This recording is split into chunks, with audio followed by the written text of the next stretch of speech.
In physics today, there are some effects already established, well established, that prove, number one, the vacuum energy is there, and number two, that not only does it interact, but number three, you can in fact get at least a little bit of it out of there in a measured experiment.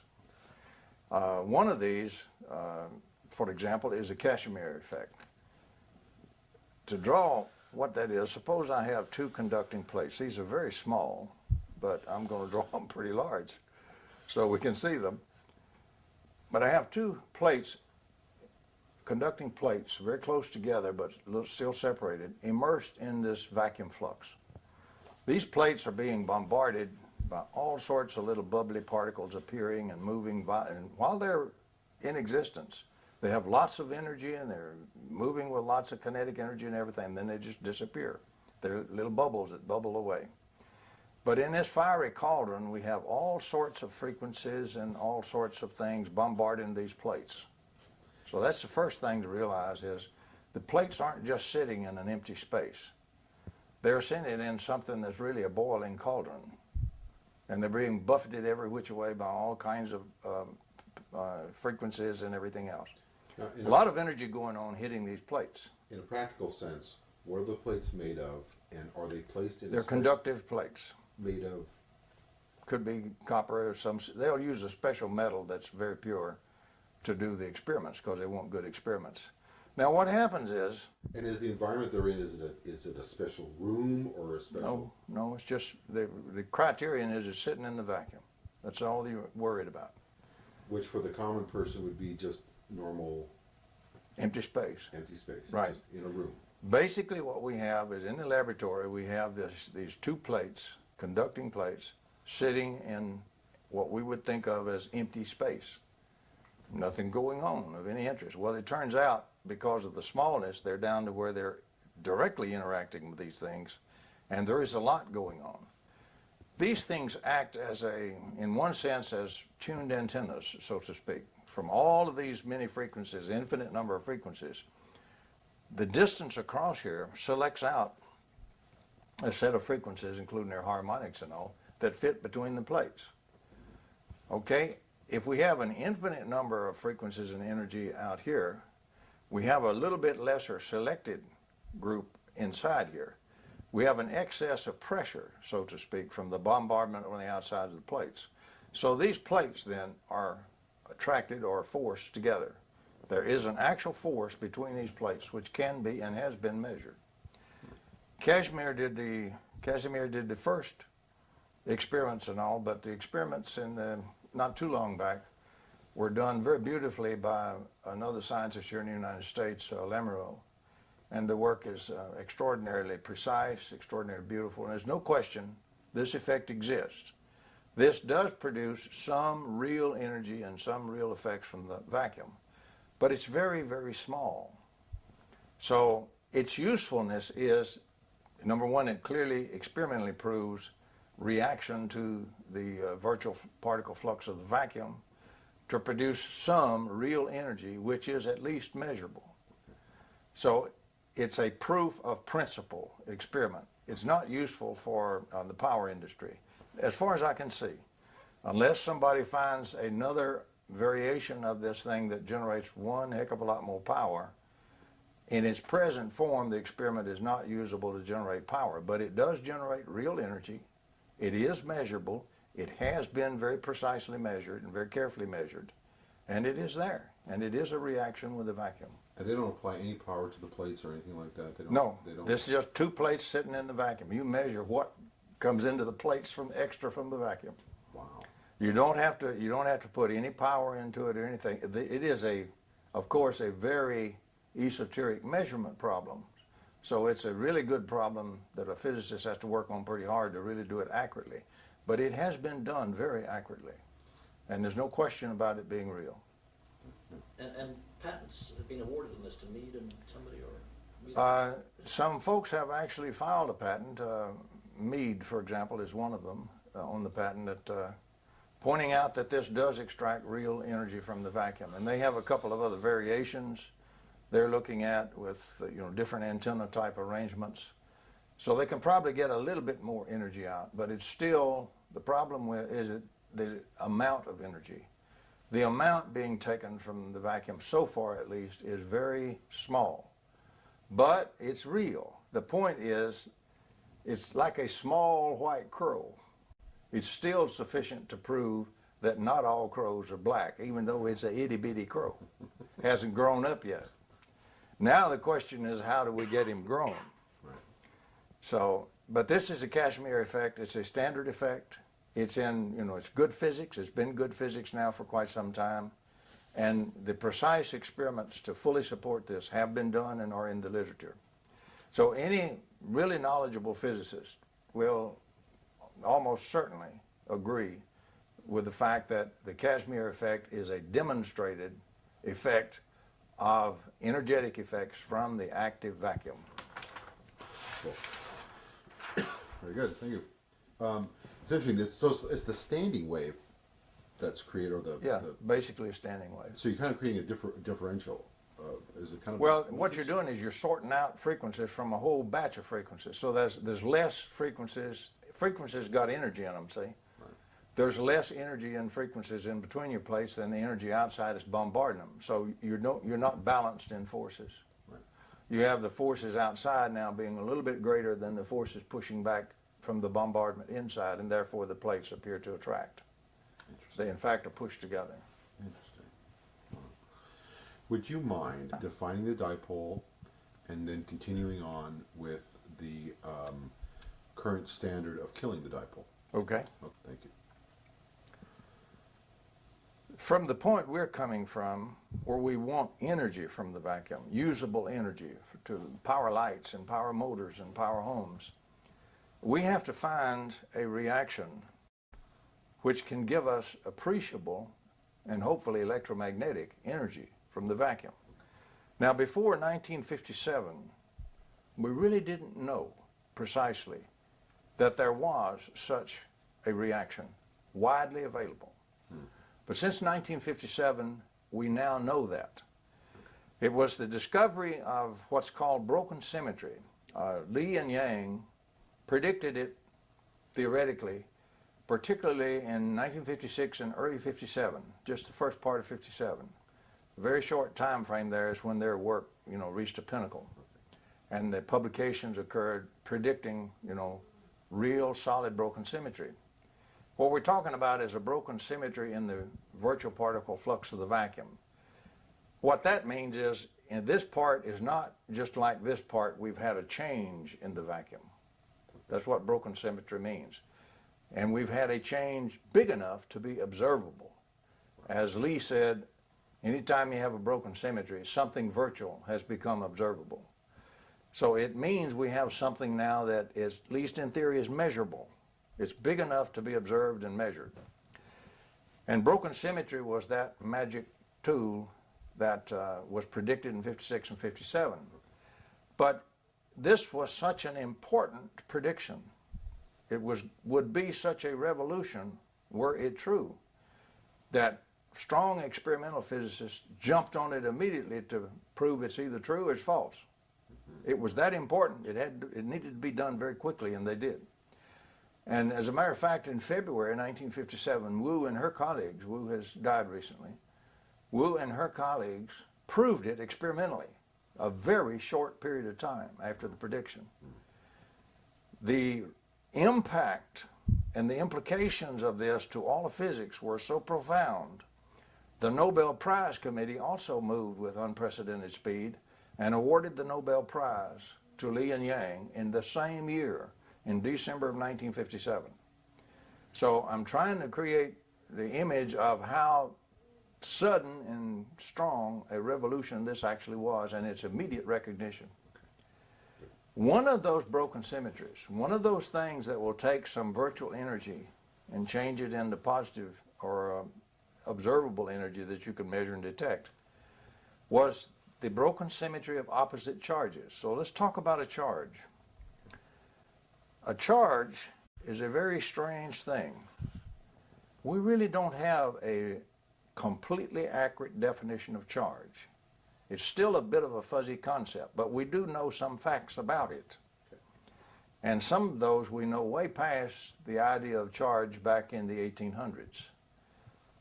Particle physics in the 1900s has found out a lot about how charge behaves and how it ticks and how it interacts with things. So if I have what we would call classically a charge, this could be just a single electron sitting in space. It's not sitting in empty space like we normally would consider it from the classical view. It's sitting in this boiling cauldron of virtual particle flux, just boiling every which way and bombarding it, and little bitty tiny momentary photons being absorbed and being re-radiated and all kinds of things. Every time it absorbs a photon, it changes that into a little tiny differential of mass and so forth. So there is a cauldron going on. The charge itself is very dynamic. As a matter of fact, if I place this charge in this cauldron called empty space, or preferably called the vacuum, and suppose this is an electron, negative charge. Surrounding it, there will be a predominance of the opposite charges in these bubbles. So I will have lots of little positive charges appearing and disappearing out here everywhere at incredible speed. Incredible speed. Well, we know that if we have opposite charges, we have what in classical theory is called force field lines, lines of force. These are not yet force, but we do have lines of attraction and so forth between these. They're opposite charges. What we have is we have what is now the broken symmetry of opposite charges, because I have one kind of charge here in the middle, and around it is this huge screen of all these bubbles of opposite charges. If I'm trying to look at this charge with an instrument or measure the charge, I'm not really measuring the charge. I'm measuring through this screen charges, which is infinite, by the way. And the inner, or what's called the bare charge, if I could get rid of all of this screen, is also infinite. But the difference is finite. Infinite in potential. No, infinite, really infinite. Right now, it's infinite. In energy. In energy. Unlimited energy, no limit whatsoever, in both sets of charges. This entourage, or this ensemble would be another word to say, is therefore involving two sets of infinite energy. All kinds of flows of energy that's just unlimited. So we have an incredible amount of energy going on here in just one single electron. Remember, its fields and interactions go out towards the end of the universe. So it goes way on. If it's been around very long, it reaches out across the universe. So we have this tremendous entourage, and our instruments cannot measure this internal bare charge. We can only measure the difference, what we see through this screen of opposite charges. Okay. And that difference is the textbook value of the classic value of the charge of the electron. Okay. That's what's printed in all the handbooks. The difference. But the classical people stop right there. The models stop right there with that difference. If we want to talk about energy from the vacuum, we must go to the more modern knowledge where we know what's going on is much greater than that. And we know the only reason that we have any fields at all from this ensemble is this broken symmetry that was predicted and then proved, and a Nobel Prize awarded in 1957. Because now I have all sorts of little dipoles. That means one kind of charge on one end separated at a distance from another charge. That's a dipole or dipolarity. And the broken symmetry of opposite charges is really the broken symmetry of dipolarity. What do you call broken symmetry? Broken symmetry means it's not the same as it was before. If it's being fed virtual stuff, something broke and got up into the observable state, came up over the quantum threshold, and he's real. That's what broke. Not everything is fish under the water anymore. Some of them are whales that have jumped out of the water. So it's like a breakthrough. It's a breakthrough from the vacuum up into the real, honest-to-God, ordinary world. Okay, that's what. All right, great. So the importance of broken symmetry is it's a process for doing that. And this means that this ensemble that we've just been talking about, one little old electron, is doing that. It's continuously absorbing this seething bubble energy, if you want to call it that, the virtual state energy, changing that into little bubbles of extra mass, just a tiny differential of mass. But that grows because mass is unitary. So it's the physical from the invisible. Yes. And what it does is it keeps growing the differentials. You get one differential would be dm. The first one that it absorbed would be dm for the total energy being absorbed. dm1, well then another one is absorbed, so that's plus dm2. M is the mass of this electron. Then the third one is absorbed, and that's dm3. And this stuff is just integrating because mass is just unitary. You add some more, it adds, just like throwing quarters on a scale. What's the D again? The D is differential. Differential.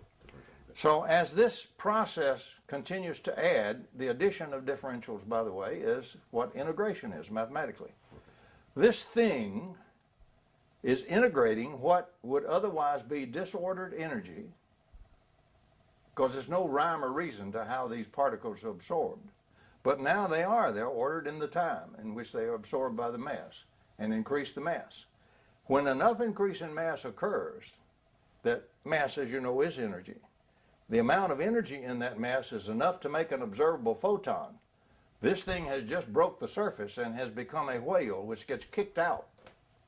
And this ensemble then emits a photon, a real ordinary photon that will hit your film and record on your film and record on your instruments. And right behind it is another and another, because the process just keeps going, and another and another. And these are photons. Well, what do photons do when they continuously radiate out in a steady stream, always replenished? That's what we call a static field. Or if we're looking at the potentials, it'll have a static potential. It's not static at all. It is steady state, non-equilibrium. So we have something which is freely pouring out real energy. If you do not look at the vacuum input of this crazy energy, the bubble energy, the virtual state energy, you appear to have violated conservation of energy law. You have not. Modern theory and science, we know that it's receiving the virtual stuff all the time. So the energy is being input in a different form, and it's output in a very usable form, the standard electromagnetic fields and potentials associated with this source ensemble, or the source charge. And that's what Yang and Lee theorized and Wu proved. That's correct. Now, they didn't go further and say this establishes the fields and all that. The odd part of it is sometimes one part of physics doesn't talk to the other part, and it doesn't talk to electrical engineering and so forth. The odd part is, for over 100 years, the problem of the source charge and how does it produce its fields and all their energy associated with it has been unsolved.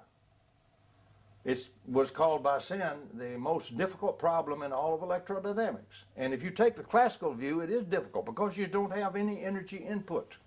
You have a very steady output of flowing of energy that just never stops, free. So they view it as a mystery, and it's not a mystery. That's right, because they can't dare say you are violating conservation of energy, but in their model doesn't recognize any source of energy input to it, because it doesn't recognize the virtual states or, particle physics, the bubbles.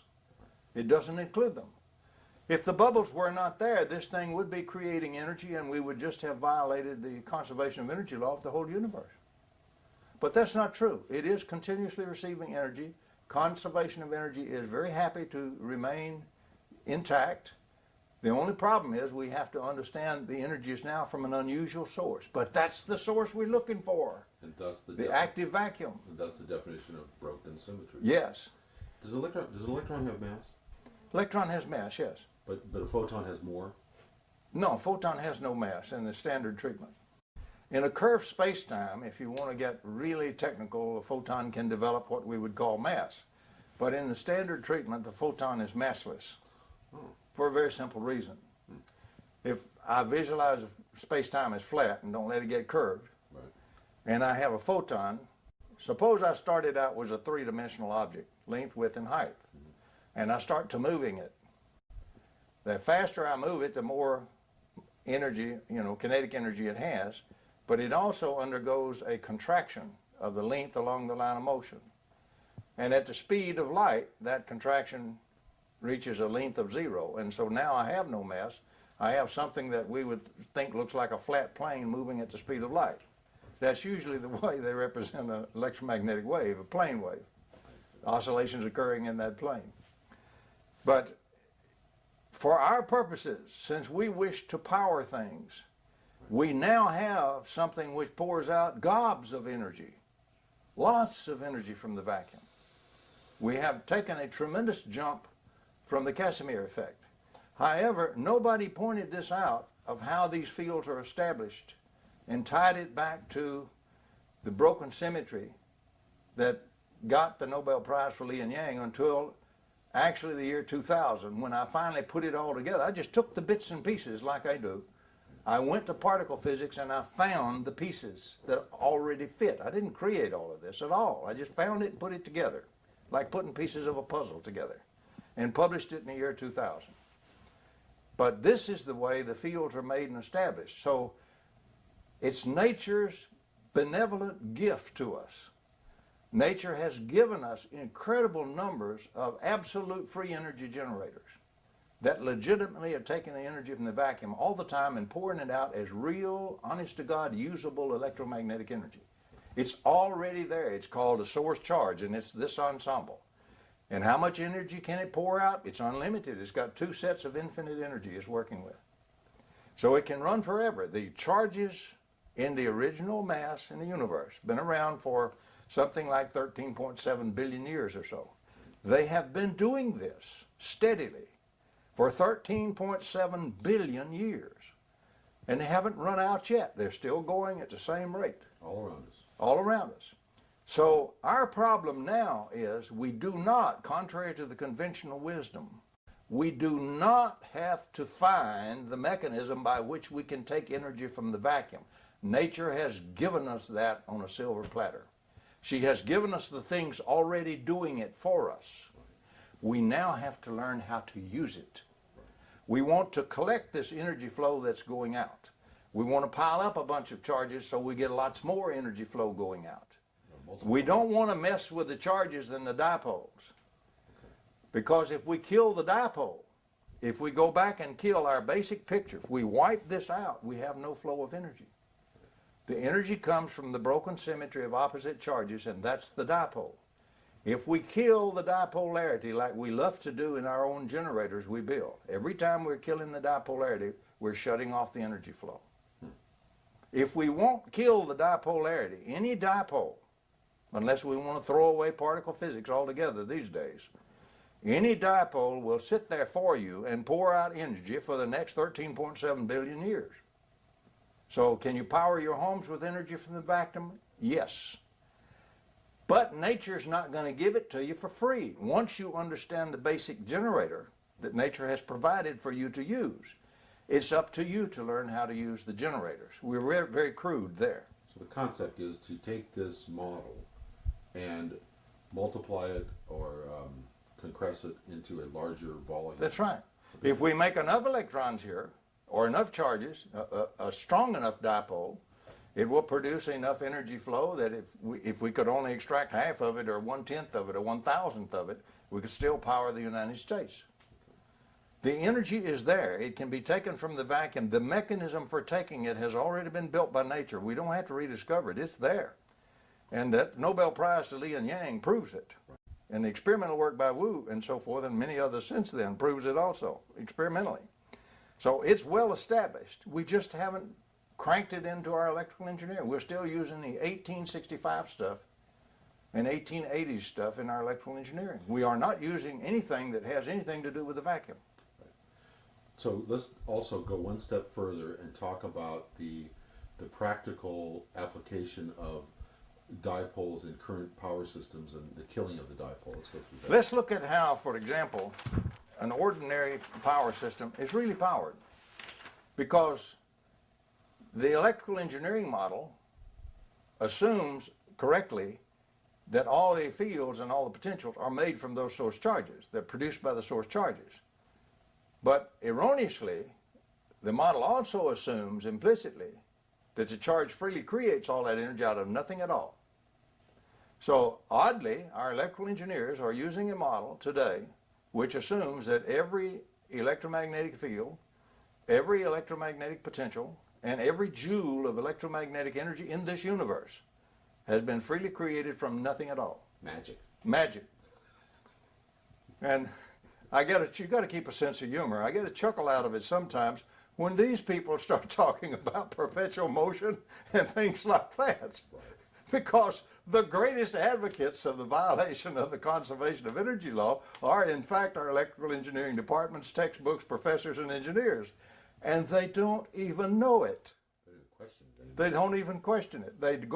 There is not, so far as I can find out, a single book that you can go by that says, here are the basic foundations, assumptions in the present classical electrodynamics model we're using, like, for example, in electrical engineering, the Maxwell Heaviside stuff. And here are those that we already have found in physics to be wrong. Right.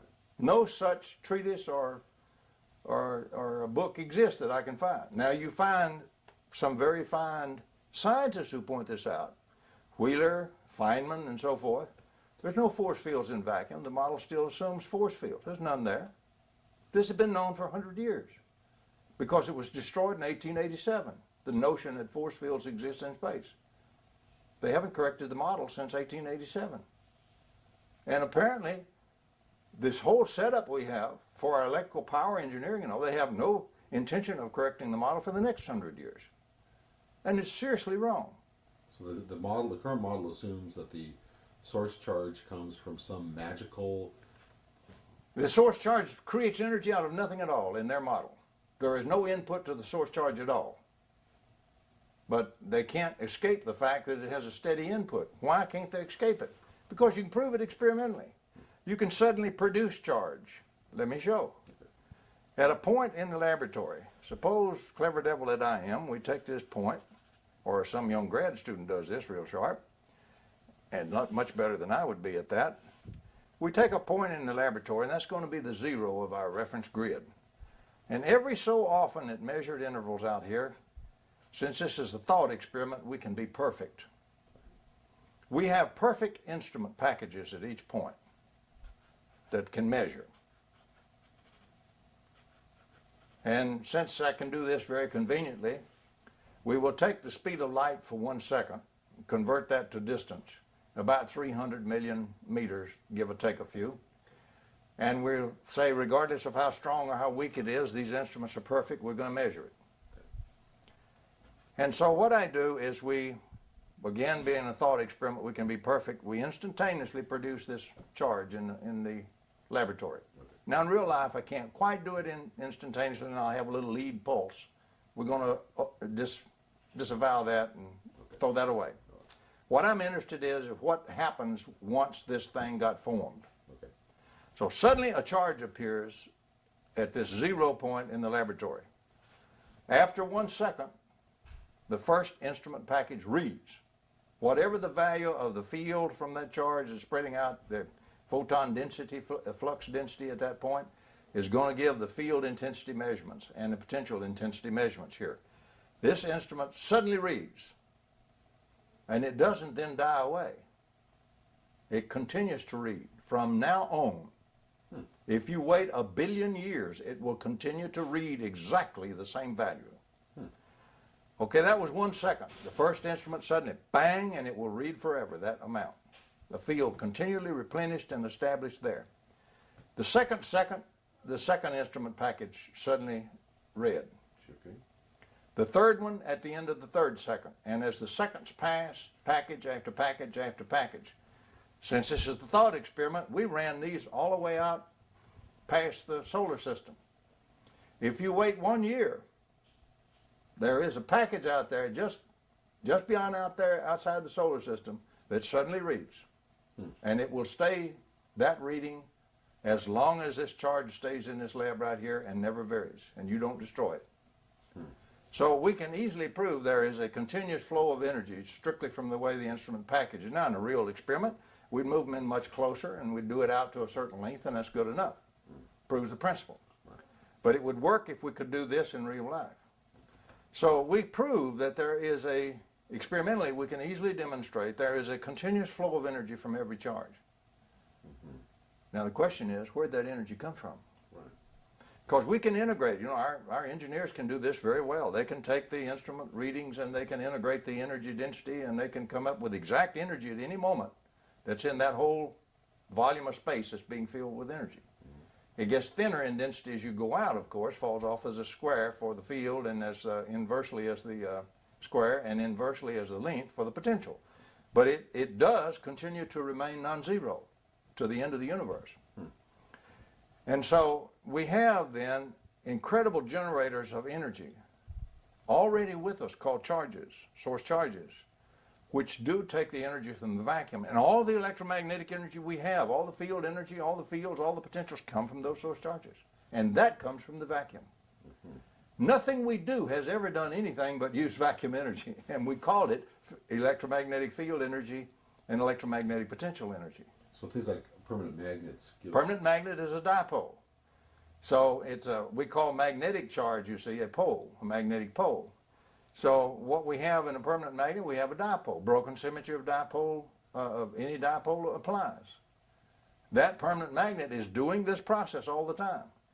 But if the field is absolutely steady, and you come and measure it, and you come and measure it again, and you come and measure it again, it'll always be the same value at that same point. You tend to think it's static. Okay, let's reason about static. Since this thing is flowing, you can't have a photon in space sitting still. If in free space, if there's a photon there, it's moving at the speed of light, or else we've got to throw away relativity, including special relativity. We've got to get rid of it altogether. That's not true. It is moving. But the thing is, as Tom Flandern pointed out, you have two ways of looking at something static, and he used a beautiful representation of a waterfall. If the waterfall were truly static, it looks fixed if it's perfect, you know, assume a perfect one, it looks beautiful and it's just always the same. Every time you look at it, there it is. Doesn't seem to have changed at all. But every part inside, internal part, is in violent motion, moving on through and another part right behind it and being replaced all the time. Right. So it is not a truly static waterfall. That would be a frozen waterfall. Instead, it's an unfrozen waterfall, and in thermodynamics, what it is a steady state flow. Right. It's a system in non-equilibrium, that is, energy is steadily entering and steadily leaving, but it's doing so at a steady rate. And the pure system definition of that is a non-equilibrium steady state condition.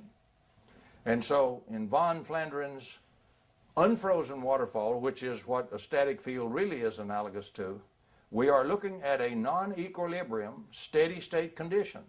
Can we prove it? Of course, from our model we just went through where the energy comes from out of the vacuum. We have a steady flow of energy in this peculiar virtual state into the charge, being absorbed by it, being transformed by the charge into this now observable photon energy that keeps flowing out of it at a steady rate. It absorbs at a steady rate, changes the form, puts it out in another steady rate, and that is the pure definition of a non-equilibrium steady-state condition that extracts energy from the vacuum and turns it into real energy. So we don't have to do the conversion. Right. I don't have to convert vacuum energy into real, usable, observable energy. Nature already does. Every charge in the universe already does it. Every dipole does it. So something like the MEG is just capitalizing on that. That's right. Anything we do with electrical energy, we're capitalizing on what these charges are doing, taking the energy from the vacuum. All the energy in any electromagnetic circuit comes from the dipolarities in the circuit. The charges, you understand, in space establish their own dipolarities, as we went through with the model of the charge in modern physics. So everything is due to the dipolarities and is taking the energy right out of the vacuum. It has nothing to do with cranking the shaft of the generator. So what do we crank the shaft of a generator for in the first place? Well, let's see why we crank the shaft of a generator.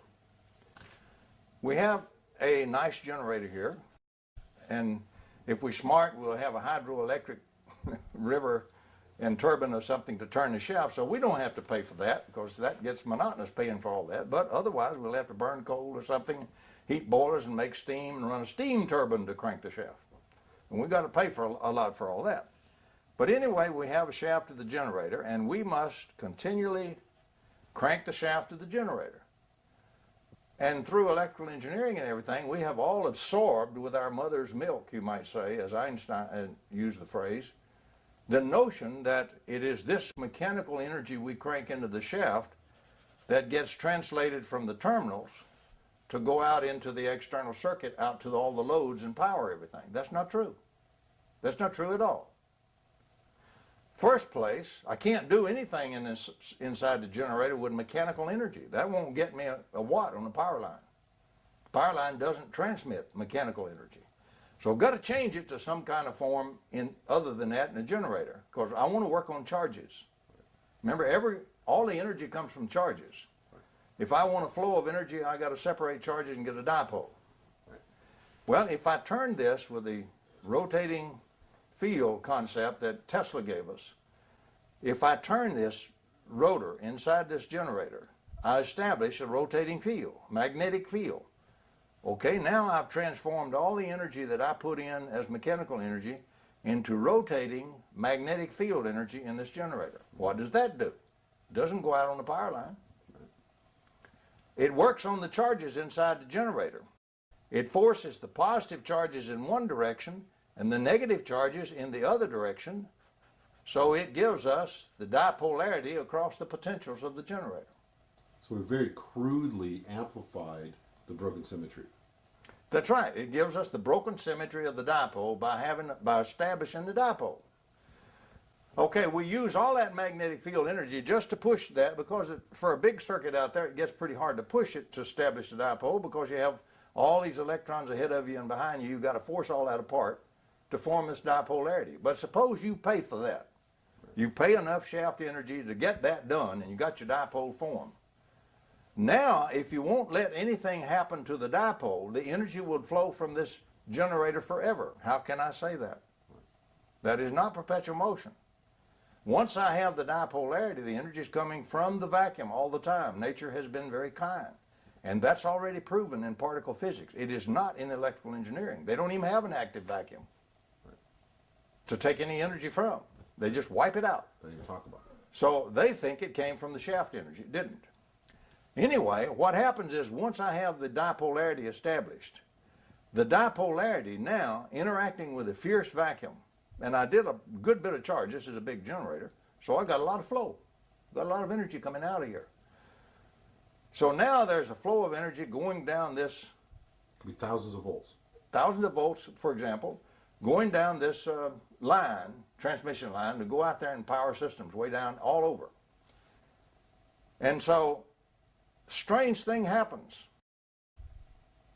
The two people who discovered energy flow, which didn't exist, that concept did not exist, energy flow through space, during Maxwell's time. Maxwell died in 1879. It wasn't born until the 1880s, when it was created by Poynting and by Heaviside independently at the same time. Interesting thing happens. A little part of this flow of energy, which is around the conductors act sort of like a waveguide, inverse, to keep the flow of energy going along the path you want it to go. So that's their function.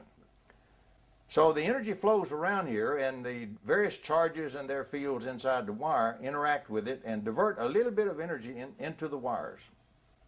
A little bit of that gets diverted in there. A tiny bit.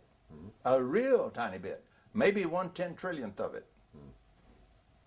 That part that will diverge into the wire is the part that Poynting considered. He never considered anything but the energy that enters the wire. He did not consider any of this other process of the energy coming out. Well, a very strange thing happens. Heaviside discovered that there's a big old energy component left after you diverge all the energy you're going to diverge into the wires in that whole system. There is far more energy than what you've diverged that's still available flowing outside the wire. It doesn't react with anything because it's in a curl form. Okay. Divergence of the curl in flat space-time is zero. Okay. So it doesn't interact with anything. Normally most space-time is relatively flat that we function in. Right. So what we have is we have a very embarrassing thing. This generator puts out maybe 1 trillion or 10 trillion times as much energy flow down the wire, well, most of it absolutely unused, as what we put into the shaft of the generator. See, this is not a big surprise once we understand the source of the energy was really the vacuum. Right. It wasn't mechanical energy we put into the shaft. But if you don't have that concept, if all you understand is what energy we put into the shaft, that's unthinkable. Because now you seem to be creating energy out of nothing. You have no source for this extra energy. No, there's no vacuum born yet, see? Right. Active vacuum concept hadn't come in there in the 1800s. Right. So but they knew the energy was there. Heaviside knew it. Pointing never had to bother with it because he never considered anything but the divergent component. He never considered any other component of flow even being there. And he considered all the energy came in here. He got the flow wrong by 90 degrees, which Heaviside corrected. Right. But Heaviside was a funny fellow. He was a brilliant guy. It's his equations we use today and call Maxwell's equations, his truncation of them, and his notation. But he also never attended university. And a lot of mathematicians and folks like that were always all over his case. He created Heaviside functions and all kinds of brilliant things that they hated at first and later got established and used. So Heaviside was a loner. He was a hermit almost. And he died as a poor, starving hermit, just in a little garret apartment, literally starved to death. Really? But anyway, he was honored eventually by the Royal Academy and everything else because of his great contributions. But Heaviside discovered this extra component, but he didn't dare, just blatantly talk about it.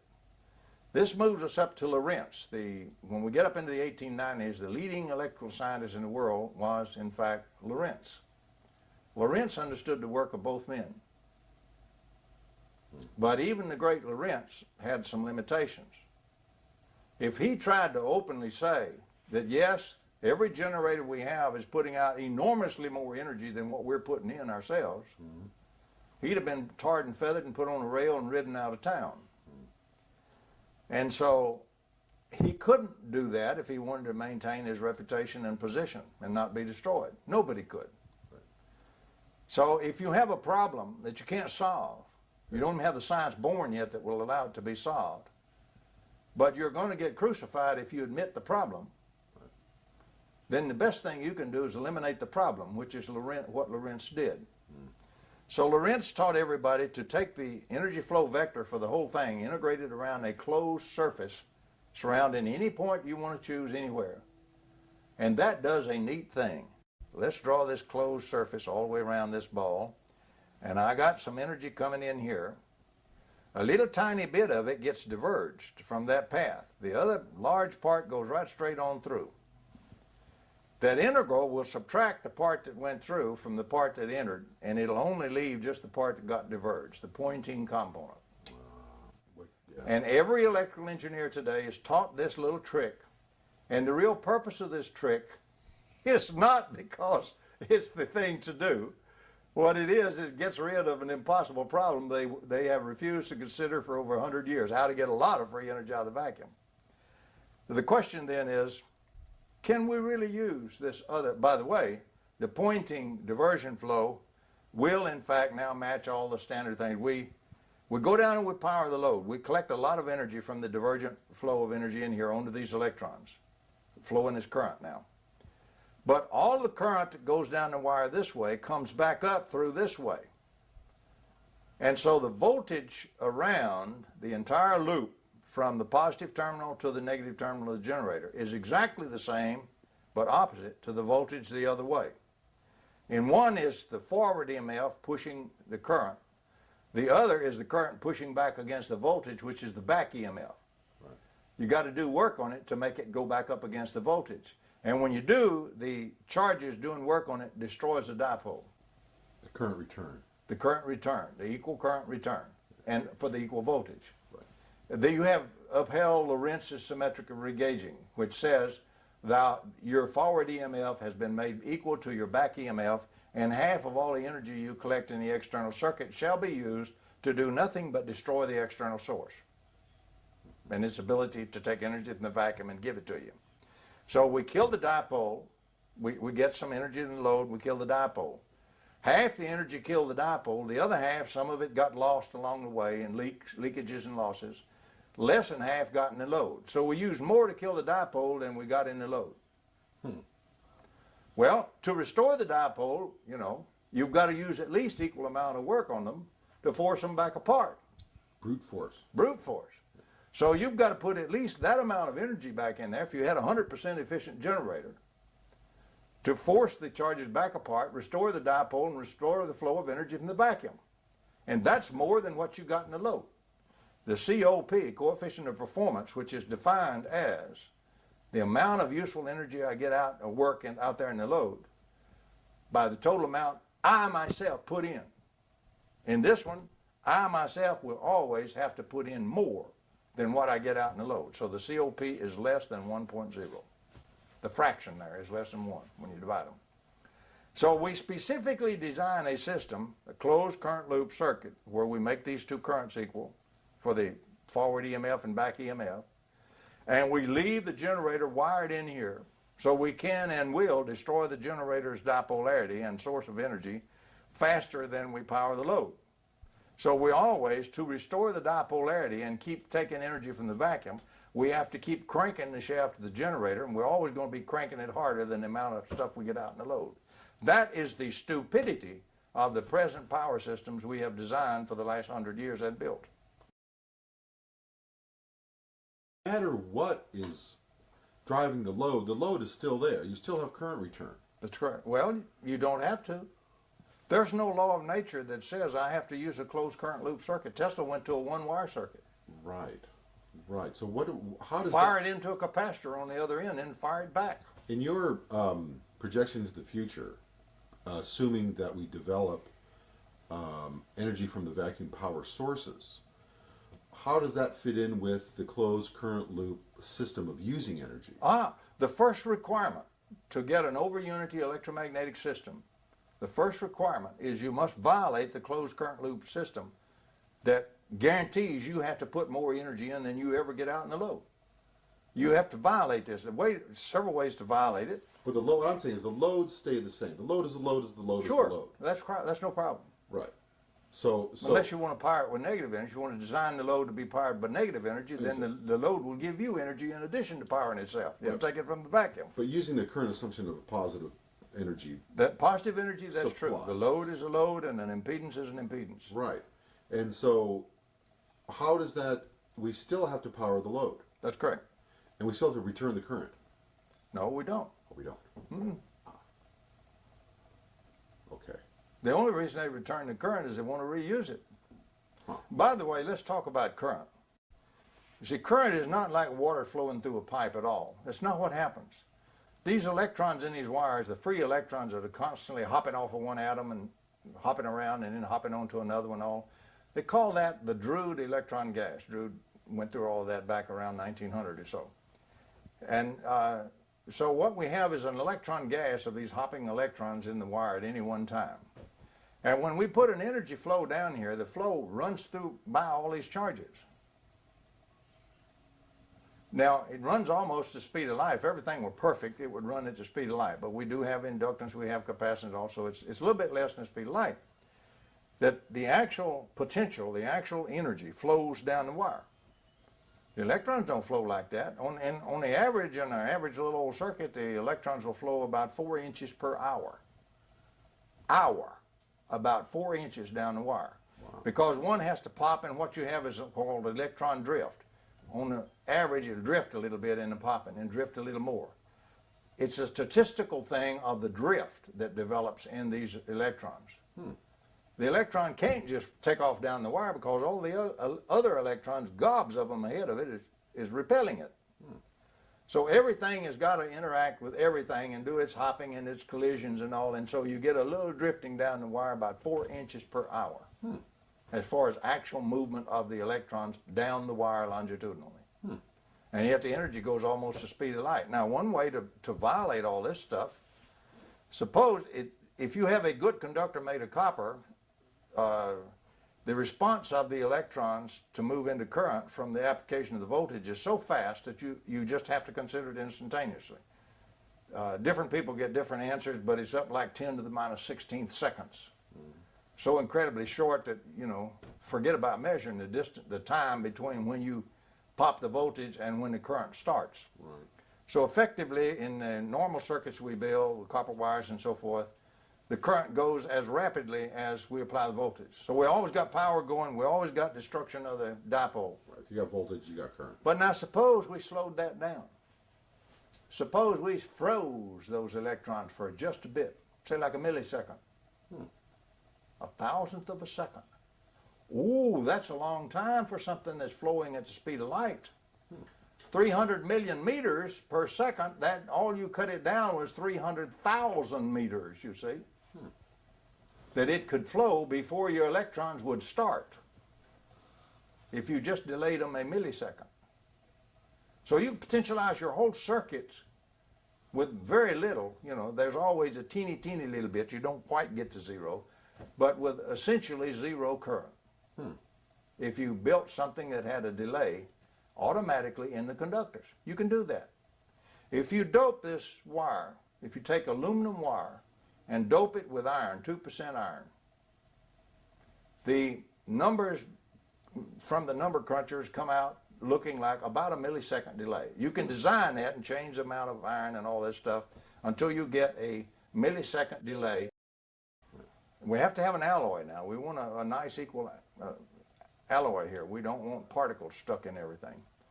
If we have a nice alloy with about 2% of iron, give or take a little bit, we can build a wire which in fact will have about a millisecond delay between the time you apply the voltage, if you very sharply apply the voltage, and the time that any significant current gets going. About a millisecond delay. During that millisecond, unless your your circuit is greater than about 300,000 meters long, that's 300 kilometers. Normally we don't use a circuit that big. You can potentialize that circuit with no current and no power and no work. Energy is free. Potential energy is free. It doesn't cost you anything. Comes right out of the vacuum from your dipolarity and comes out free. You only pay when you start doing work and dissipate energy and change the formula. So what we would want to do is we want to get this circuit potentialized, and we want to get this generator then disconnected and out of there before the current starts flowing. And we can do that. Piece of cake. You just got to have a metallurgical lab make that wire, which unless you're going to buy lots of it, is going to be frightfully expensive. We looked into doing that, and you know, we weren't going to cough up $30,000-$40,000 to make that wire, unless you were going to get a lot of it made and so forth like that. But for a research program, and particularly where people have their own metallurgy, you could do that, and you could experiment with it. Okay, what do? We connect the generator very sharply, and we immediately fire the voltage down the circuit, and we potentialize the whole circuit. Meanwhile, the current is frozen, it's pinned. The electrons are trying to get started down the wire. The iron and so forth is delaying them. They're not moving. So at that point, we suddenly break loose the circuit from the generator, from the dipolar source. We attach instead a semiconductor, a diode, that will only allow the current to flow this way. And what happens is this circuit now, with all this capacitance and all this potential it's got, and you can put this and that in there and experiment with how to do this optimally, whatever energy it has now collected, it will dissipate at least half of that in the load. It'll discharge and power your load for free. It cost you a little bit of switching cost. You didn't have to pay for any energy. Meanwhile, you didn't destroy the dipolarity in your generator. So you pop it again, and you pop it again, and you pop it again, and you pop it again. Now in the real world, you do lose a tiny bit, so after a while, you're going to have to crank the shaft a little more. But you're automatically in COP greater than 1.0. You're going to have a lot more energy power in your load than you have to put into the shaft of the generator. Now that's a doable. For example, if the Department of Energy really would get serious about innovative research, this could be done by any of our national laboratories. There's not a single one of them that will do this. That's the last thing they wish to do. Okay. They will work on hot fusion, they will work on fuel cells, they will work on how to burn coal more efficiently, how to scrub it better, all sorts of things like that. the last thing they will work on is anything that would change electrical engineering. We're still stuck with a 100-and-something-year-old model that's seriously flawed, and everybody in the world is defending with his dying breath, instead of changing it like a scientist should do. When the experiments refute the model, the scientific procedure is to change the model, not assail the experiments as they did in cold fusion, and not deny it and continue to do business the old way so that we can maybe bankrupt the nation one of these days because of the need for oil and the cost of energy. But all of this is doable. That's just one way that you could potentialize in static mode, disconnect your generator, let the circuit now come alive and become a dynamic circuit, and discharge the energy that it got for free. But our engineers are taught that a static field is useless when it's the most precious thing we have. It's pure flow of energy. It's a steady state flow. That's right, it's a steady state flow. Use that flow for free from your dipolar source and don't kill the source. That's the 10 Commandments put into one for free energy. Don't destroy the source dipolarity because you're killing the extraction of energy from the vacuum. You just never knew that. Relaxation time of that storage element, which we were discussing the other day, in fact. And there may be many other different devices or elements that can be designed that will do the same thing. I'm not trying to say that this is the only way. But it is a way that. Right, this is the basic approach that you have to think about, which is entirely different and foreign to the conventional engineer, electrical engineer. But you've got a positive and negative source of energy. Okay, so what your controller does then is it provides the oscillator and the timer. Put OSC and timing in here too. So what it's going to do is it's close this switch and energize this circuit. Mm-hmm. And while that's closed, this will charge up from the energy here, but it's done quickly enough that no current. If we put an ammeter in here, we should get virtually zero current. Yeah.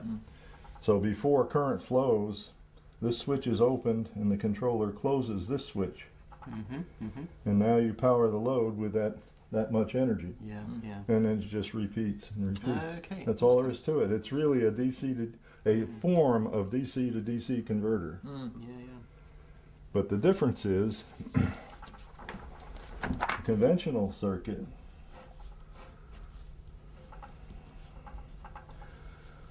does the same thing, but there's no switching. It's all one phase. Yeah. Okay, you may have an on-off switch or something somewhere here, but you can see now what you've got, and you've got losses that when you power the load, the back EMF will equal that, and you'll never get more than unity here through that load. Right. I suppose also what you're doing with this circuit alternatively, when you're switching and not allowing the current to take place before you can charge the storage device, you're not allowing anything to go back and eat or destroy That's the right. source. Right. Yeah. That's why the timing is critical here. So you have to arrange it so that the storage element has to absorb the energy fast enough so that you can switch off the dipole before a current starts to appear here. If you just left it on, you'd have this circuit. Yeah. Okay? Yeah. Essentially, except the load would be this now. So you don't want to do that. You've got to have the timing such, and we know that, well, we just know we know two methods to do it. One is a capacitor, and John uses that technique. Right. Is a way to go. The other is a coil that is made of a material that will slow down the relaxation time, which the relaxation time is what we're talking about with no current flowing during that first initial time period when you turn it on, until you have chance to open the switch and then switch it over. The energy now is in here, and we switch this one on, and we put the energy into the load. So this is what I was talking about, two phases. Would that be a coil that would be doped with was it 98% iron, 2% Yes. 2% aluminum? Yeah, well now that's a little sensitive according to Tom. He happened to find out. Published it in 1992. Oh, he did? Okay. I mean, that's how I knew it. We know that if you can get a piece of wire that's made of 2% iron doped aluminum, Right. that it will give you something around a millisecond of relaxation, time. which is So that's really the too wire, the long. circuit. It's not to do with the storage device. That's the circuit, the wires you're talking about, which you have. The wires could be copper, Okay. But that would be in Okay. the storage. but just Oh, sure. inside here you Just would a little have a PCB coil listed, yeah. made of aluminum Okay. Yeah. with this aluminum doped iron. That's all you need. But Okay. the problem is to manufacture that you have to make it in inert gas, and it's a really Yeah, complicated it's not a manufacture. simple thing. You Yeah. can't just run into the lab and whip up a Yeah, piece sure, of wire with that on it. Yeah. So, but that's all there is to it, and it's Yeah. extremely simple once you understand the concept, and that's what Tom's trying to get across, that you have to change your thinking from this type of circuit to this type of circuit Yeah. with the two phases. Yeah. I was just What thinking. we're taught to do this. Yeah. Yeah.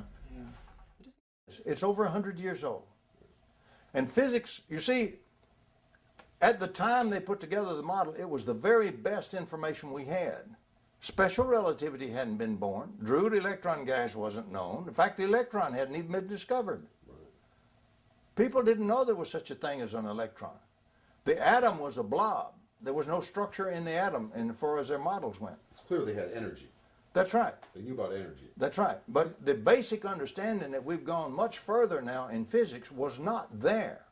If we'd have been back there in that day and age, we couldn't have done one bit better, maybe not as good, because they did it real straightforward and real dedicated. And much like your own work, they were studying phenomena. That's correct. They were studying various kinds of energetic phenomena and and coming up with theoretical models to That's right. explain the phenomena. What I've done is consider two things. I come along at this late period when a lot of physics has been done. It just hadn't ever been incorporated. It has never made it out of the batch of physics where it was done. It never did get really communicated. People may say, oh yeah, I've read about that, but that's it. They never took it to mind and never changed their model. So I had the good fortune that the physics is available. If you will go do some research and pull out the bits and pieces, it's there. But it had never been put together and taken back over into electrical power engineering and start doing it in power. The other advantage I had, I was very fortunate to be able to work with independent inventors who did have things working. Floyd Sweet, Howard Johnson, Frank Golden, and people of that caliber. I was able to work with inventors who actually had working prototypes or working experiments on the bench that did work. Now, sometimes they were the devil and all to figure out what was going on, and took years to do that, but the experiments were there. I was able to look at the phenomenology. So if you have the phenomenology, and if you have the basic modeling pieces needed, it's not that difficult to find those pieces and deliberately keep fitting it to this phenomenology, and let the phenomenology, the experiments, be your filter. That's called scientific method. It used to be anyway. Anything newer than them that you find really useful since the discovery and the proving of broken symmetry? Well, broken symmetry is widely used throughout physics today. Anything more recent that you think is also? Yeah, oh yes. The paper after paper after paper in the literature since then, on jillions of papers in the literature on symmetry and broken symmetry. But any new discoveries that you find are equally as... The new discoveries tend to be very esoteric. For example, you now begin to question things like what form you have to think about reality in terms of. No, I mean in terms of your interest in energy. Yes, there is. For example, time comes seriously into question about what time is. You can use time as energy. And time is just like nuclear energy. It has the same energy density as mass when you convert it. And so if you were to develop that aspect of it to use a little bit of time and convert it to energy, give up a little piece of time, dilate the time just a little bit, give you a lot of energy. And it can be electromagnetic energy. Interesting. So that's another way we will eventually go. Another thing it drives you to is you have to start considering negative energy as well as positive energy. So it drives you directly in the Dirac holes before they become positrons. So it drives you to the basic questions, because every conservation law is a symmetry. You see? Okay. And every time you have a broken symmetry, you have violated that conservation law, which means, looking at Michael Layton's work, because we don't have the geometry right now to go that level, but Layton has given it to us in the late 90s. If we use his object-oriented geometry and better group theoretic methods, we find that when we break symmetry at one level, we don't lose all that knowledge like we have always assumed. What happens in nature is that knowledge is retained on a level, but you create a new symmetry at the next higher level, and the source charge fits that exactly. You break symmetry at the lower level, that is the virtual state, you automatically generate a new symmetry, new conservation up in the observable state called electromagnetic field energy, electromagnetic potential energy, and so forth. And it works. So we have the gist of a new geometry that if we can crank that in and replace the old Klein geometry from 1872, if we can go to the much more modern geometry, object-oriented geometry that Layton has given us, Michael Layton, we can now begin to get at many things, like the source charge problem and things like that, one more fundamental step than we ever were able to do before. Now, Layton's work is being rigorously applied in robotics and things like that. His stuff holds up and works a lot of times when the old Klein geometry just falls apart. Really? Interesting. So it's good stuff, and it's got plenty of experimental proof behind it. But nobody has applied it yet to source charges and electrodynamics yet. But it has a great field of application. All I've done is point it out. And the young fellows working on their doctorate thesis and the young postdocs will have to do it. But there's a whole field that hasn't been touched. Department of Energy should be up to it in their eyeballs, to their eyeballs. They aren't. They don't even recognize the term. Because it's not the things they're doing already and already have set up. Big organizations are like a big old ponderous ship. You don't turn a ship on a dime that's full steam and moving ahead and all that way. It turns over a long time. And the same thing is true with any big ponderous organization. It just turns very slowly, sometimes very frustratingly slowly. But it can be turned, but it'll always start from the young guys. You know, it's such a trite thing that historians of science just say it automatically. You know, most of the science is done by people in their youth. Einstein was a young Swiss patent clerk when he did relativity, for example, and things like that. So the funny thing is, to change the science, even though it's very slow, we have to get to the young people and get the message across to them. Then they will come in, they will look at the references. They may make whatever changes have to be made to get it very precisely said, very precisely modeled, and they'll give us a new technology and a new science. So you think time could be used in the production of energy? Yes, I do, indeed. Wow. Wow, that's really far. There's no big deal in that. When you have special relativity, anytime you use velocity, you change a little bit of time into energy anyway, kinetic energy. See, remember, you got to learn to think in a model that uses only one fundamental unit, energy. Right. Time is energy. It's a function of energy. So is mass. Mass being energy doesn't bother us now after the atomic bomb and relativity and E equals mc squared. Right. Even a grammar school kid knows that today. Right. But in its day, that was considered so shocking that it was almost unthinkable. People would say, why, there's only 10 or 12 people in the entire Earth who understand general relativity. They would make statements like that. And of course, that's trivial. Once the young guys understand it, it spreads out. And now you've got jillions of people that use it as a matter of course. We're in an area where we need to make some changes of that nature. We can take energy from time, borrow a little time and use that up and get lots of energy. We can modify a lot of the electrical power engineering stuff that we're doing, make that a much better model, remove some of the errors from it, and suddenly we've got a whole vacuum set of energy, gobs of energy, and we've got this extra tremendous component we're throwing away now from every generator and battery and everything else available for use, the heaviside component. So it's a rich energy field. If we can ever get them to quit using the term innovative research, innovative science as a buzzword and actually use it as a scientific funded program and turn the young cats loose on it. We have plenty of very experienced young people. Fine training, excellent mathematical training, excellent theoreticians, excellent experimenters.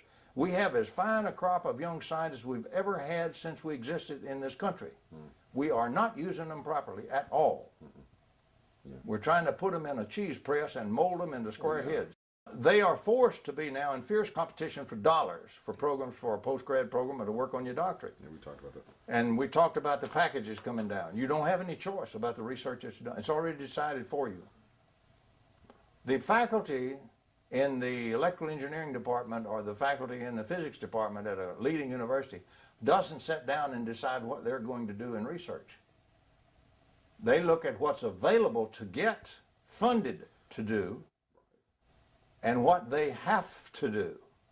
And then maybe there's a tiny bit left over somewhere of what we would like to do. So what we're doing is really suppressing that scientific innovation.